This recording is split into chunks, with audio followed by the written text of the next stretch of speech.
Sempre nos sentimos muito bem nessa igreja, louvado seja Deus pela acolhida que os irmãos sempre nos dão enquanto estamos aqui.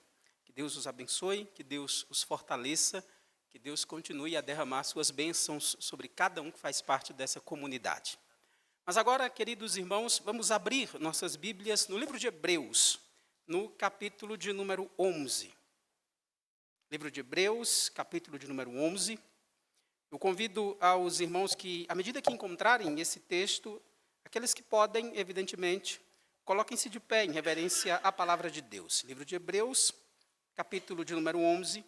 Eu lerei apenas 3 versículos e os queridos acompanharão silenciosamente. Os versículos em questão são os versículos 20, 21 e 22. Livro de Hebreus, capítulo 11, versos de 20 a 22, assim nos diz a palavra do Senhor. Pela fé, igualmente Isaque abençoou a Jacó e a Esaú, acerca de coisas que ainda estavam por vir. Pela fé, Jacó, quando estava para morrer, abençoou cada um dos filhos de José, e apoiado sobre a extremidade do seu bordão, adorou. Pela fé, José, próximo do seu fim, fez menção do êxodo dos filhos de Israel, bem como deu ordens quanto aos seus próprios ossos. Vamos falar com o Senhor, vamos orar. Eu peço que ninguém feche sua Bíblia, que mantenham aí suas Bíblias abertas nesse texto. Mas vamos orar, vamos falar com o Senhor. Senhor Deus, Pai nosso, louvado seja o teu glorioso nome, ó Pai, porque o Senhor nos deu uma palavra que é viva e eficaz, como diz o próprio autor aos Hebreus. Uma palavra que é viva, eficaz e que é mais cortante do que qualquer espada de 2 gumes. Nessa noite, ó soberano Senhor, nós nos colocamos diante dela, cientes das nossas fraquezas, das nossas limitações, dos nossos pecados, e é por isso que rogamos a tua misericórdia. Rogamos que o teu Santo Espírito aplique a tua palavra aos nossos corações. Que o Senhor fale conosco, ó Deus. Que o Senhor fale comigo. Que o Senhor fale com cada um aqui presente. Derrama a tua graça sobre o teu povo, ó Deus, e desvenda os nossos olhos para contemplarmos as maravilhas da tua lei. É em Cristo, é no nome do teu Filho que nós te oramos. Amém. Podeis assentar. Queridos, o livro de Hebreus é um livro muito interessante. Começamos primeiro sem saber quem escreveu o livro de Hebreus, é isso mesmo.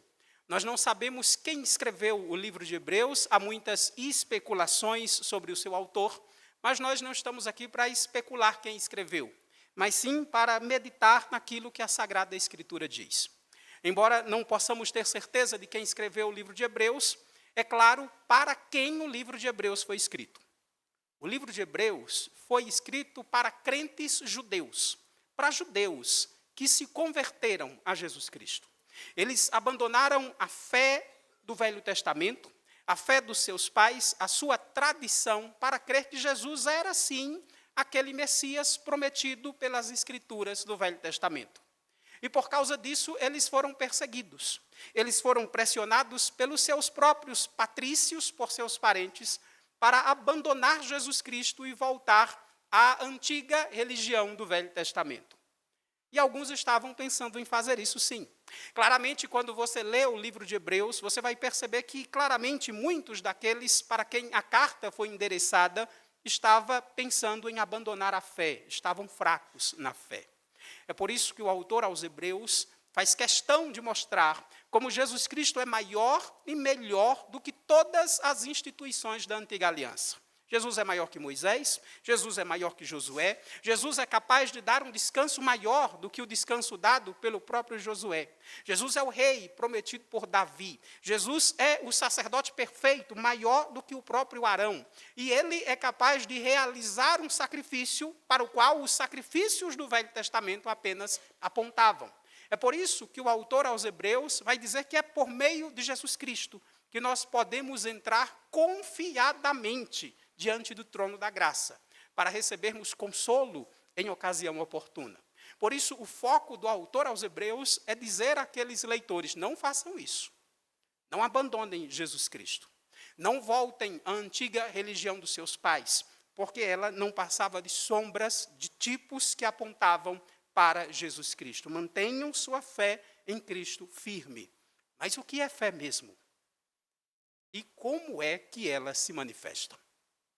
É aqui, no capítulo 11, que o autor aos Hebreus vai nos dar a mais conhecida definição de fé da Escritura.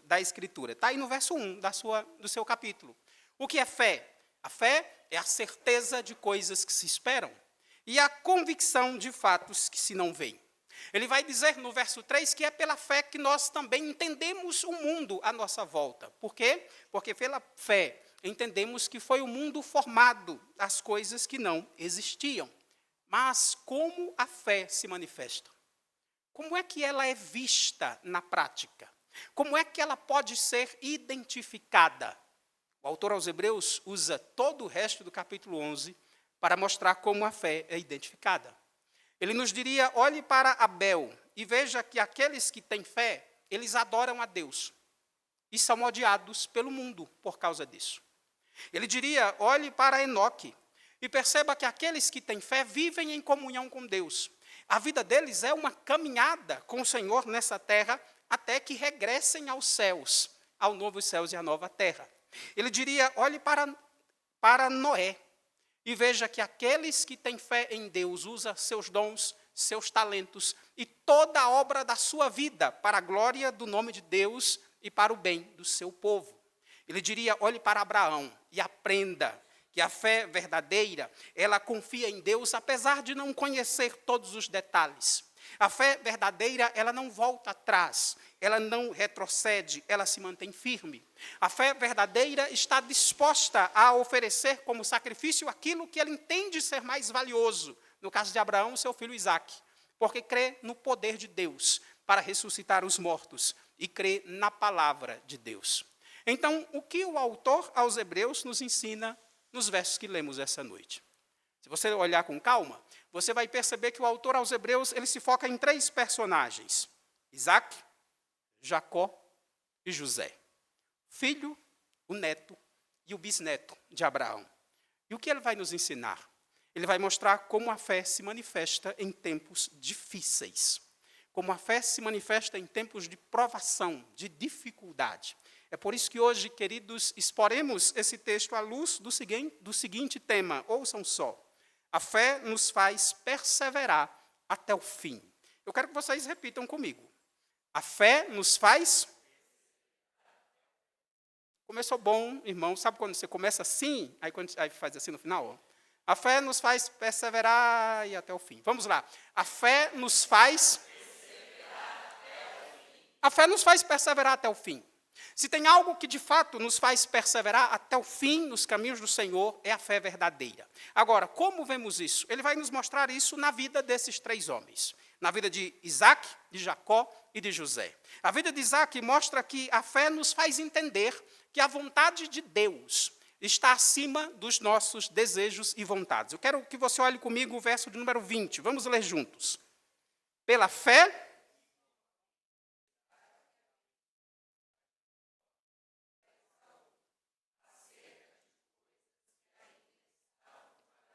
Vocês aprendem rápido, viu, irmãos? É isso mesmo. Ele diz que pela fé, igualmente, Isaque abençoou Jacó e Esaú acerca de coisas que ainda estavam por vir. Você lembra? Abraão teve um filho, que é Isaque. Abraão mandou buscar uma noiva para Isaque, no caso, Rebeca. E quando Rebeca veio e casou-se com Isaque, Isaque tinha 40 anos.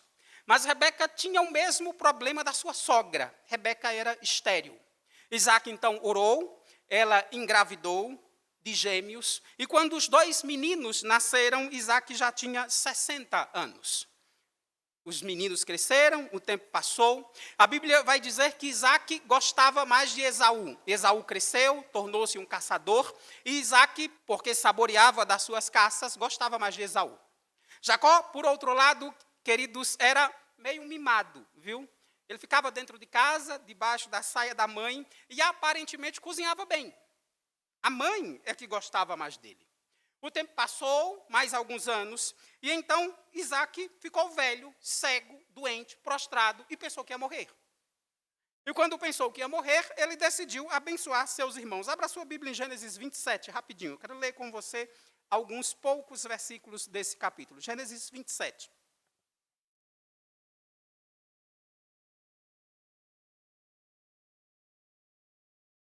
Diz assim a palavra do Senhor, versos de 1 a 4.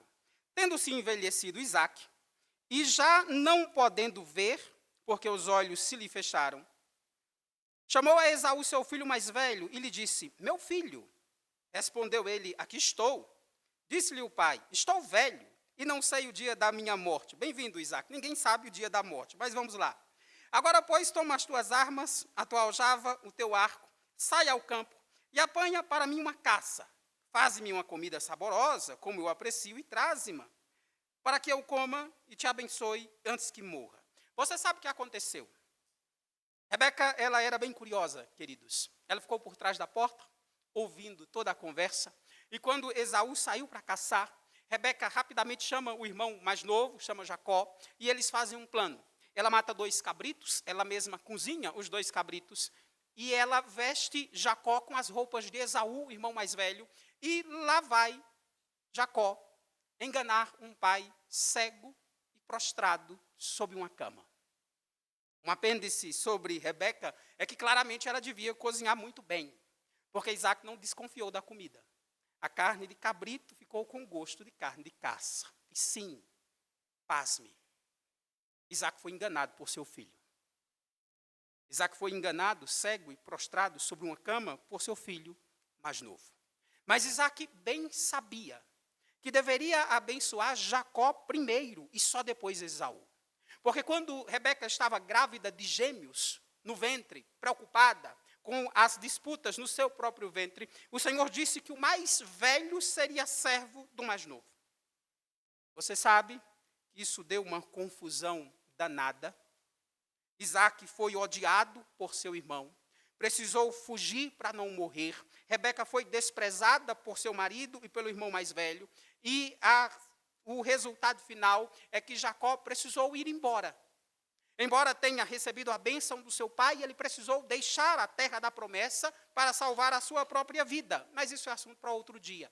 A questão é que o autor aos Hebreus deixa claro que quando Isaac fez isso, ele entendeu que estava fazendo a vontade de Deus. Que quando Isaac abençoou Jacó, ele não se revoltou depois que soube que foi enganado. Ele não tentou desfazer o que havia acabado de fazer. Inclusive, quando Esaú voltou do campo e questionou seu pai sobre a bênção, se havia uma ou outra bênção para ele, a resposta que Isaac deu está em Gênesis 27, 33. Eu o abençoei e ele será abençoado. É disso que fala o autor aos Hebreus. Então, no que consiste a fé de Isaac aqui? No que consiste a fé de um pai que foi enganado, que queria abençoar o filho preferido, predileto, mas que por causa de um engano, de uma trama que fizeram contra ele e contra o outro filho, ele abençoou o mais novo. E mesmo assim não se revoltou, não voltou atrás, não desfez a bênção. No que consiste a fé de Jacó, de Isaac aqui? Porque é sobre isso que fala o autor aos Hebreus. Queridos, a lição aqui é maior do que imaginamos. Os crentes verdadeiros, eles vacilam. Os crentes verdadeiros, e Isaac era um crente verdadeiro, eles tropeçam. Eles têm inclinações pecaminosas. Eles, por muitas vezes, pensam e desejam aquilo que não é santo, como Isaac, em dividir os filhos, em amar mais um que o outro. Mas os crentes verdadeiros, eles se consolam na vontade de Deus.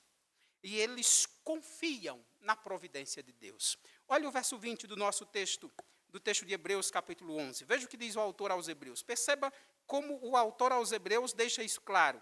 Pela fé, igualmente, Isaac abençoou. A quem? Vamos lá de novo, irmãos. Faz de conta que eu não perguntei ainda. Pela fé, igualmente, Isaac abençoou. A quem?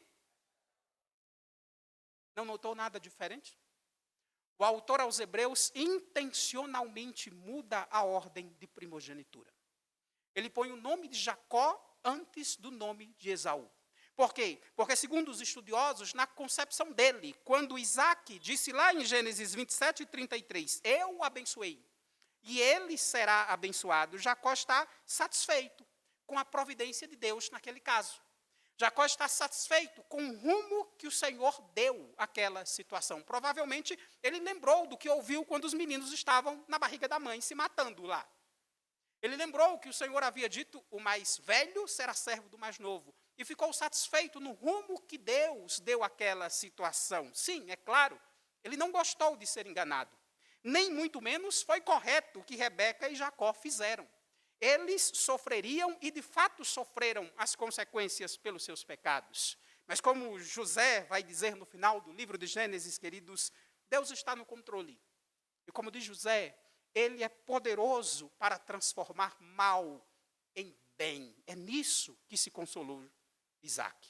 Isaac sabia que a vontade de Deus estava acima dos seus desejos e vontades. Espero que você aprenda isso. A fé nos faz perseverar até o fim, primeiro, porque aprendemos que a vontade de Deus é mais importante do que os nossos desejos e vontades. É isso que se aprende com o relato de Isaac aqui. Segundo, a fé nos faz perseverar até o fim, e nós vemos isso na vida de Jacó, porque Jacó ilustra a fé que se mantém lutando, de pé, em meio às tribulações e sofrimentos. Olhe para o verso 21, veja o que diz o autor aos Hebreus. Pela fé, faz de conta que ninguém começou ainda, irmãos. Vamos lá. Pela fé,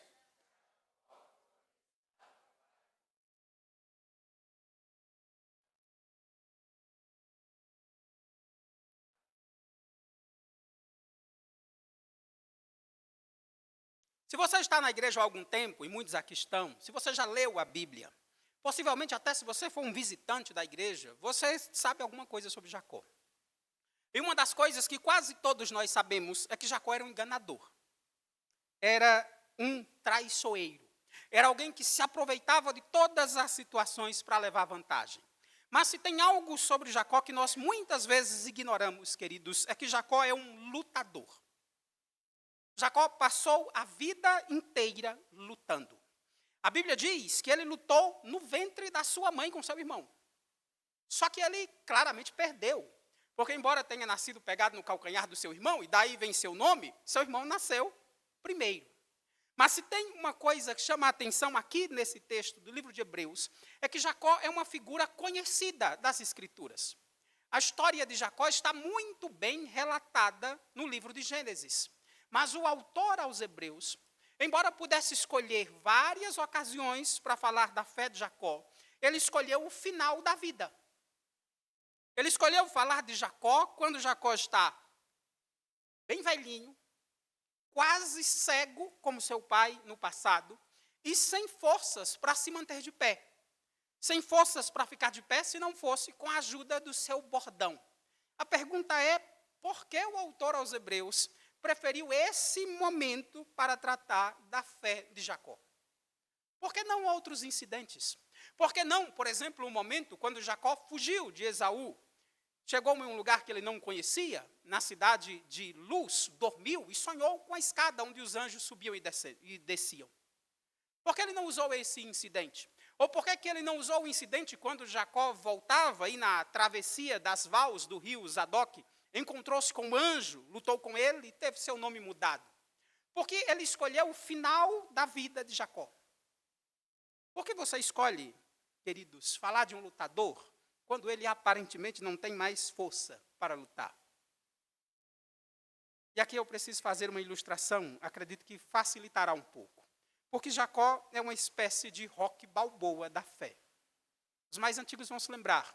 Existe um filme da década de 70, salvo engano 76, conhecido como Rocky, um lutador. É um filme que conta a história de um boxeador que não teve muito sucesso na vida. Também ele não tinha muito talento, só tinha resistência e determinação. Ele tem uma oportunidade única de lutar com um campeão mundial em uma data lá no Natal. Ele se prepara, vai enfrentar o campeão mundial, e durante toda aquela luta ele apanha, apanha e apanha. Ele cai N vezes, se levanta N vezes, mas ele não venceu a luta, se é isso que você pensa. Ele perde a luta no final. Mas ele não é nocauteado, ele perde de pé. Esse é um exemplo de Jacó. Uma fé incansável. Uma fé que não desiste, que não se entrega. Uma fé que, sim, sofre uma derrota atrás da outra, e a vida de Jacó é uma vida de derrotas. Jacó, queridos, lutou a vida inteira e sofreu uma derrota atrás da outra, mas nunca desistiu. Jacó nasceu lutando, como eu disse. Em Gênesis 25, 22, é exatamente isso que diz. Ele estava lutando no ventre com seu irmão, perdeu. Seu irmão nasceu primeiro. Ele enganou seu pai, enganou seu irmão. E você pode pensar, então, a bênção de primogenitura é dele. Ele saiu vitorioso. Como? Se ele foi expulso da terra da promessa. Se quem ficou na terra prometida foi seu irmão Esaú, e ele precisou fugir para a terra daquele que viria a ser seu sogro. Lá na terra do seu sogro, ele peregrinou 20 anos, sofrendo, apanhando, porque seu sogro era tão enganador quanto ele. Jacó foi enganado até no dia do seu casamento. Já pensou, jovens? Na noite de núpcias. Ele pensou que tinha casado com Raquel, na noite de núpcias, surpresa, tinha casado com Lia. Ele pensou que tinha casado com a nova e bonita, tinha casado com a mais velha e que não era tão querida assim. Depois disso, seu sogro, em 20 anos, mudou seu salário 10 vezes. Não dá nem para se planejar, irmãos. Porque é uma mudança de salário a cada 2 anos. Depois de tanto tempo sofrendo, Jacó decide voltar para a terra da promessa, para fugir do seu sogro, mas na outra ponta está o seu irmão, que também o odeia. Então ele está entre 2 inimigos, o sogro de um lado, o irmão de um outro, e aí foi aí que ele percebeu que por causa das suas mentiras, por causa das suas enganações, por causa das suas trapaças, ele tem lutado a vida inteira contra Deus, e é por isso que ele está apanhando feio.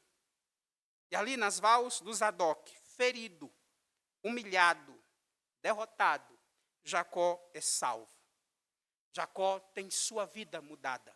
Ele deixa de ser Jacó, enganador, e passa a ser Israel, aquele que luta com Deus. Ou melhor, aquele por quem Deus luta. Mas você acha que a luta de Jacó acabou na conversão? Aliás, porque você se converteu, você não sofre mais, não? Porque você agora se converteu, nunca mais chegou um boleto na sua casa. Foi assim que funcionou. Me converti a Cristo. Não mande mais boleto lá para casa, porque eu agora sou crente. É assim que funciona? Eu agora sou crente, não adoeço mais. É assim que funciona? Eu agora sou crente, então não pode mais ter problema nenhum aqui nos meus relacionamentos. Não, não é assim, irmãos. A vida cristã não é um mar de rosas nessa terra.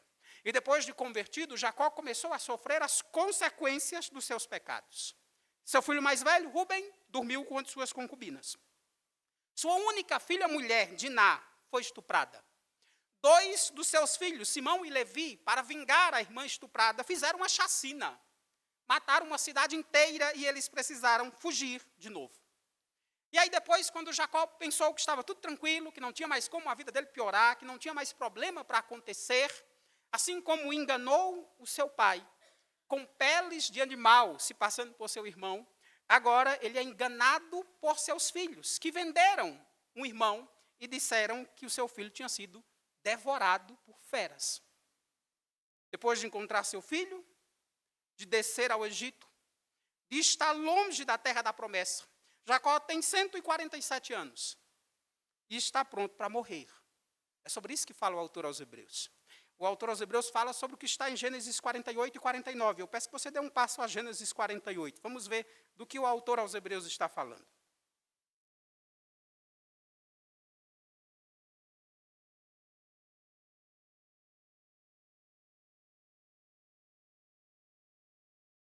Gênesis 48. Primeiro, verso 3. A palavra de Deus diz o seguinte. Veja o que Jacó diz quando vai abençoar seus filhos antes da morte. Disse Jacó a José: o Deus Todo-Poderoso, que me apareceu em luz na terra de Canaã e me abençoou. Jacó relata o momento onde ele fugiu, quando ele fugiu do seu irmão, chegou em uma cidade que ele não sabia qual era, que era essa, cidade de luz, dormiu cansado, usou uma pedra de travesseiro e sonhou com a escada onde os anjos subiam e desciam. Ele diz, ali Deus falou comigo a primeira vez em luz. E aí ele vai descrever para seu filho José e para os seus netos qual era a relação dele com esse Deus. Como era a relação dele com Deus? Como é que ele enxergou agora, depois de velho, como foi que Deus lidou com ele durante toda a sua vida. Verso 14 a 16. Mas Israel estendeu a mão direita e pôs sobre a cabeça de Efraim, que era o mais novo, e a sua esquerda sobre a cabeça de Manassés, cruzando assim as mãos, não obstante ser Manassés o primogênito, ou seja, Ele abençoou primeiro o mais novo, no lugar do mais velho, como Deus fez com ele. E abençoou a José, dizendo: o Deus em cuja presença andaram meus pais, Abraão e Isaque. E agora note, ele vai falar da relação dele com esse Deus. Quem é Deus para Jacó? O Deus que me... A gente chega lá, irmãos. O Deus que me...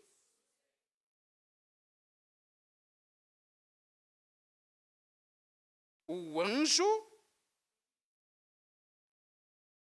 Até aí. Esse é um dos textos mais belos sobre Jacó. Quem é Deus para Jacó? Jacó está no final da vida.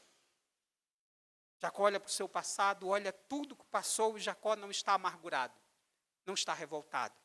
Jacó está satisfeito em Deus. Ele diz: o Deus que me sustentou até esse dia. E o anjo que me livrou de todo o mal. Jacó está satisfeito, irmão. Jacó está satisfeito no rumo que o Senhor deu à vida dele. Jacó está feliz até pelas disciplinas que ele recebeu de Deus. Por quê? Porque foi o anjo que o livrou de todo o mal. As disciplinas que Jacó enfrentou foi para o livrar do mal. É assim que Jacó enxerga. É isso que a verdadeira fé nos dá, queridos. Ela nos dá um coração grato a Deus e nos faz enxergar as lutas e disciplinas que enfrentamos como um cuidado de Deus para conosco. É o Deus que nos sustenta. É por isso que Jacó conseguiu chegar no final da vida, sem ter mais forças para lutar, mas satisfeito em Deus. Ele não está na terra de Canaã, é verdade, mas ele está prestes a entrar aos novos céus e à nova terra. A fé nos faz perseverar até o fim. Primeiro, porque é pela fé que nós entendemos que a vontade de Deus é mais importante que os nossos desejos e vontades. Essa é a lição que Isaac nos dá nesse texto. Segundo, porque a fé nos mantém de pé em meio às lutas e tribulações, porque entendemos que Deus é quem nos sustenta, é quem nos livra de todo o mal. Por fim, a fé nos faz perseverar até o fim, e nós aprendemos isso na vida de José. Porque José nos mostra a fé que nos faz suportar sofrimentos sem mágoa, sem ressentimento, porque desejamos uma pátria maior, desejamos a pátria celestial. Olhe para o verso 22, Hebreus 11, 22, veja só o que diz o autor aos Hebreus sobre José. Pela fé, próximo do seu fim, fez menção do êxodo dos filhos de Israel, bem como deu ordens quanto aos seus próprios ossos. Você sabe que José é o filho querido de Jacó, que ele foi vendido como escravo aos 17 anos, foi preso, acusado de assédio sexual pela esposa de Potifar, e só saiu da cadeia, pasme, aos 30 anos, por causa de uma seca. Por causa dessa mesma seca, ele tornou-se governador no Egito, o segundo homem mais importante no império mais poderoso do mundo. E por causa dessa mesma seca, ele teve a oportunidade de encontrar-se com seus irmãos. Na segunda vez que encontrou-se com seus irmãos, ele se revelou a eles, ele se apresentou a eles, ele os perdoou, e ele decidiu levar seu pai para o Egito, o que de fato fez. Agora, depois de Jacó morrer, é a vez de José morrer. E José já tem 110 anos. É sobre isso que trata o autor aos Hebreus. É sobre o que está em Gênesis 50. Vá lá em Gênesis 50, um único verso, verso de número 25. É disso que o autor aos Hebreus está falando.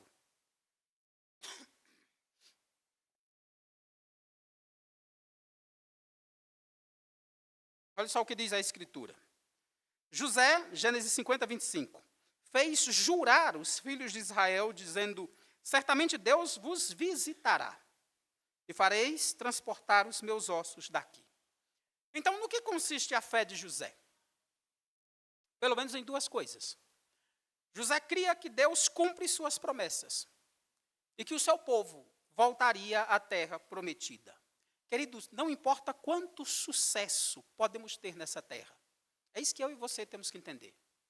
José era o segundo homem mais importante no império mais poderoso do mundo.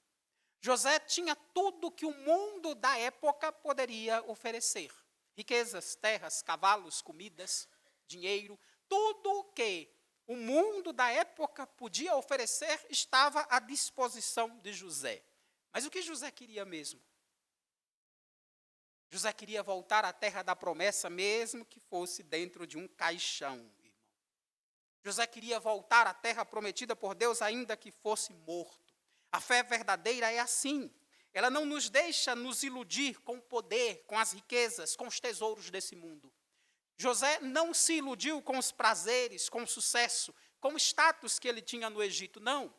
Por inspiração divina, ele entendeu que o seu povo voltaria.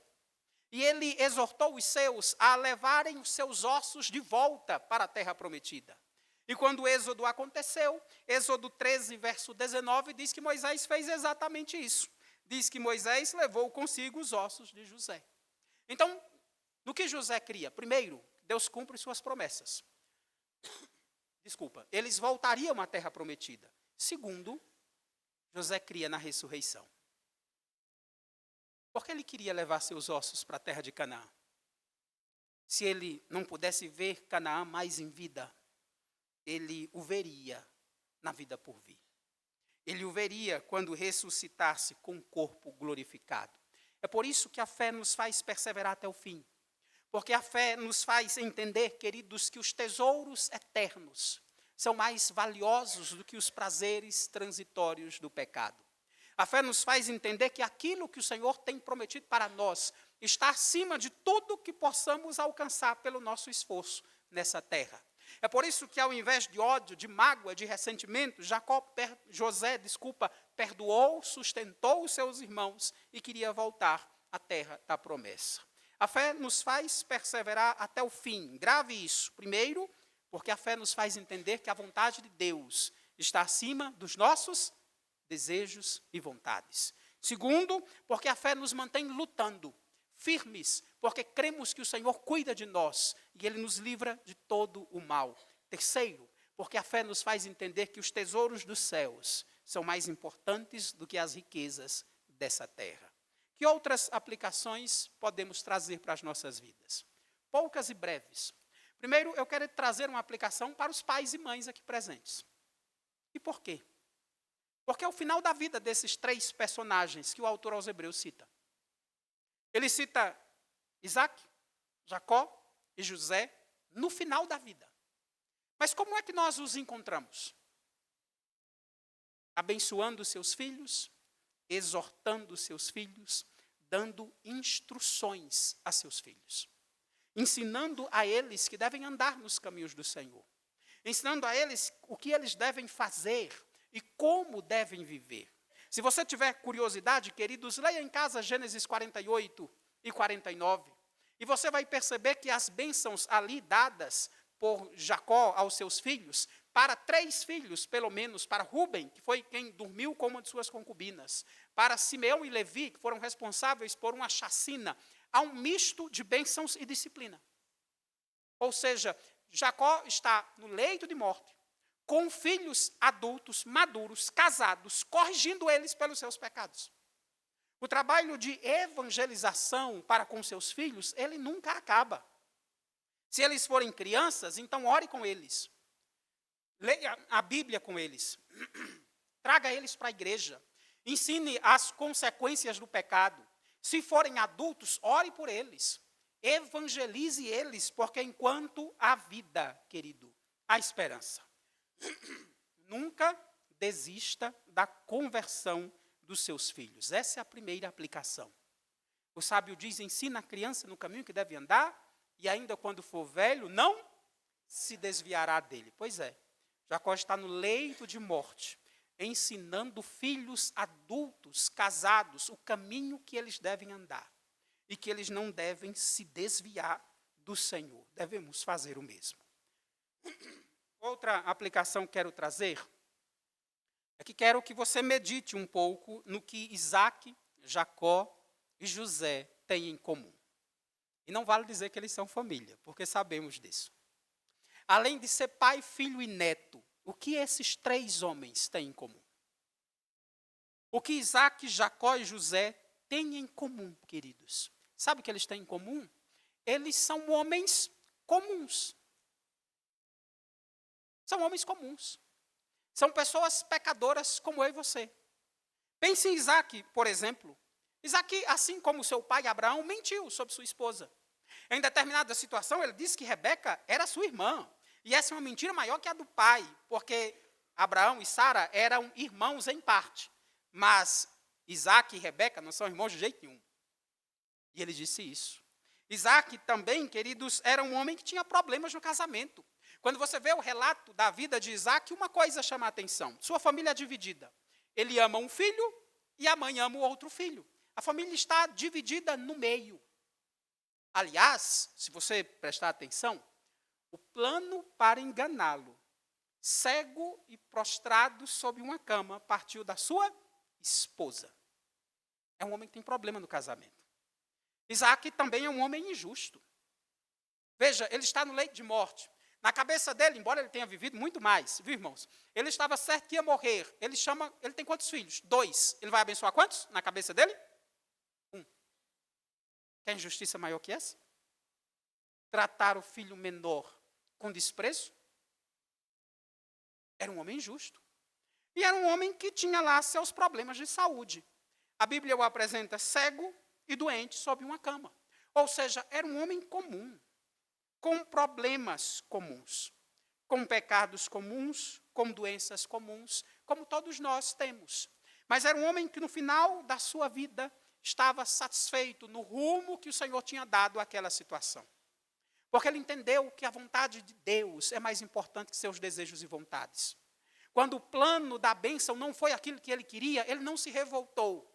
Ele não deixou a igreja, ele não virou as costas para Deus, não. Ele se manteve satisfeito, porque ele entendeu que a vontade de Deus era melhor que a dele. Espero que você entenda isso. Que a vontade de Deus é melhor do que a sua própria vontade. Que a vontade de Deus para a sua vida é a melhor opção que você tem. Não é a sua vontade, não são os seus planos, é a vontade de Deus para a sua vida. E quanto a Jacó? Ora, Jacó é um espertalhão comum, como temos vários no mundo. É um homem enganador, astucioso, é alguém que só pensa em riqueza, dinheiro e poder, que está disposto a enganar um pai e a prejudicar um irmão gêmeo para ter vantagem. É um espertalhão, como tem muitos nos nossos dias. Mas se tem algo que a vida de Jacó nos ensina, e espero que você tenha prestado atenção, é que aqueles que tentam se aproveitar dos outros não têm vida fácil. Eles não têm uma vida feliz. Eles não têm uma vida satisfeita. E é por isso que Jacó sofreu tanto. Mas no final da vida, depois de alcançado pela graça, depois de transformado pelo Senhor, depois de se tornar nova criatura, como diz Paulo, nós vemos Jacó satisfeito, reconhecendo o que Deus fez por ele. O Senhor me sustentou até este dia. O anjo do Senhor me livrou de todo o mal. Sabe o que é isso? Jacó está agradecendo a Deus pelos tempos de disciplina. Você já conseguiu fazer isso? Você já agradeceu a Deus pelas disciplinas que o Senhor enviou sobre sua vida? Você consegue agradecer a Deus pelas batalhas que você perdeu na vida? Pelas derrotas, pelas lutas, pelas decepções? Sabe por que Jacó conseguiu fazer isso no final, queridos? Eu e você já deveríamos saber mais que ele. Porque o autor aos Hebreus vai dizer no capítulo 12, no verso 6, Deus corrige a quem ama e açoita a todo filho que quer bem. Jacó era filho de Deus e é por isso que ele apanhou tanto. Eu e você somos filhos de Deus e o Senhor prefere nos ver sofrendo a nos ver pecando. A vontade de Deus é melhor para a nossa vida do que a nossa própria vontade. O que dizer de José? José é um exemplo claro de como os fiéis sofrem nessa terra. José é um exemplo claro da igreja perseguida, daqueles que pagam o preço por fazer a vontade de Deus, por servir a Deus, por andar nos caminhos do Senhor. A lição que eu e você precisamos tirar de José é que vale a pena sofrer para fazer o que é certo. Vale a pena sofrer para andar nos caminhos do Senhor. Ora, José foi preso porque não pecou, porque não adulterou com a mulher de Potifar. E porque estava preso. Ele conseguiu interpretar 2 sonhos. Porque interpretou os sonhos, ele foi chamado para interpretar o sonho de Faraó. Porque interpretou o sonho de Faraó, ele se tornou o governador do Egito. porque se tornou o governador do Egito. Ele pôde, por graça de Deus, salvar muitas pessoas da fome, inclusive seus filhos, seus irmãos e o seu próprio pai, que estava padecendo na terra de Canaã. Vale a pena sofrer para servir a Deus. Eu quero trazer uma última aplicação, queridos. Eu quero falar com você que talvez esteja já nessa igreja há algum tempo, ou que visita essa igreja há algum tempo. Mas continua, embora talvez já professo e batizado, continua tentando levar a sua vida do seu jeito. Continua crendo em Deus, como você diz, mas ainda assim sem um compromisso claro com o Senhor. Sem estar disposto a negar a si mesmo. Quem sabe você se sinta mais pecador do que todos os outros também. Quem sabe você não consiga se perdoar e é por isso que você não se envolve tanto. Talvez você diga que seus pecados são piores que os pecados dos outros, que se as pessoas soubessem o que você faz, fala e pensa, ninguém te daria oportunidade na igreja. E é por isso que quero que você pense em Jacó. Porque Jacó não é um exemplo de piedade, irmão. Jacó não é um exemplo de piedade, de vida, de comunhão com Deus, como Abraão, seu avô, por exemplo. Mas Jacó é um exemplo claro de como a graça de Deus alcança os piores pecadores. Como a graça de Deus é poderosa para alcançar homens ou mulheres que nós talvez pensemos na nossa pecaminosidade que não tem jeito. A graça de Deus é capaz de alcançar homens que não têm compromisso com o Senhor e pode transformá-la, como fez com Jacó. Queridos, Jesus certa vez estava em um banquete com pessoas de má reputação, com publicanos, com pecadores, com meretrizes. E os líderes religiosos conversavam entre si, dizendo, olha, se esse Jesus fosse quem diz ser, ele saberia quem é esse tipo de pessoa. E a Bíblia diz que Jesus, conhecendo-lhes os pensamentos, desculpe, irmãos, ele disse o que está lá em Marcos 2,17. A resposta de Jesus é, os sãos não precisam de médico, e sim os doentes. Não vim chamar justos, e sim pecadores ao arrependimento. Se você é um Jacó, eu te desafio a parar de lutar contra Deus. Eu te desafio a parar de lutar contra o Senhor, a se humilhar, a pedir perdão, a confiar que o Deus que sustentou Jacó é poderoso para te sustentar também. O Deus que transformou a vida daquele homem de um enganador para alguém por quem Deus luta, ele pode transformar a tua também. Tem algo interessante na vida de Jacó, queridos, que as pessoas ignoram. Quando nós lemos o relato da conversão de Jacó em Gênesis 32, nós vemos lá um relato bonito, interessante. Jacó lutou com o anjo perguntou o nome de Jacó, não é assim? Jacó respondeu, e o anjo então o abençoou, e fica por isso mesmo, lá no relato de Gênesis. Mas o profeta Oséias, eu peço que você abra aí um pouquinho, Oséias capítulo 12, ele nos dá detalhes desse acontecimento. E os detalhes são primordiais aqui. Oséias capítulo 12, é o primeiro dos profetas menores.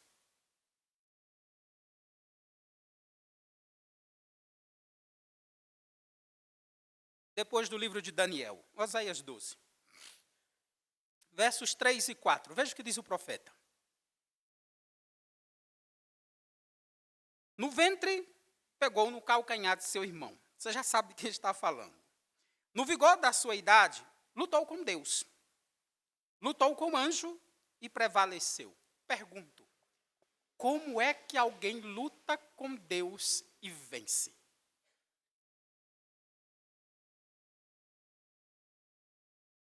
Jacó apanhou a vida inteira, vai ganhar logo de Deus, irmão? Já pensou nisso? Apanhou do irmão, apanhou do sogro, apanhou de todo mundo e vai ganhar de Deus. Como assim lutou com o anjo e prevaleceu? Leia o final do verso, você vai ver como é que se prevalece com Deus. Chorou e lhe pediu mercê. Mercê é misericórdia. Em Betel achou a Deus e ali falou Deus conosco. Jacó chorou e pediu misericórdia. Há 20 anos atrás, isso que o autor, que Oséias está citando, 20 anos atrás, Jacó vestiu as roupas do seu irmão, roupas peludas, seu irmão era peludo, levou o prato de comida ao seu pai, doente, cego.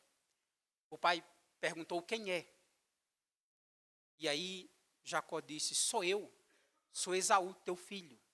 Isaac sentiu o cheiro da roupa, achou o cheiro parecido com o de Esaú, a voz de Jacó, inclusive Isaac diz isso, é o cheiro de Esaú, mas é a voz de Jacó.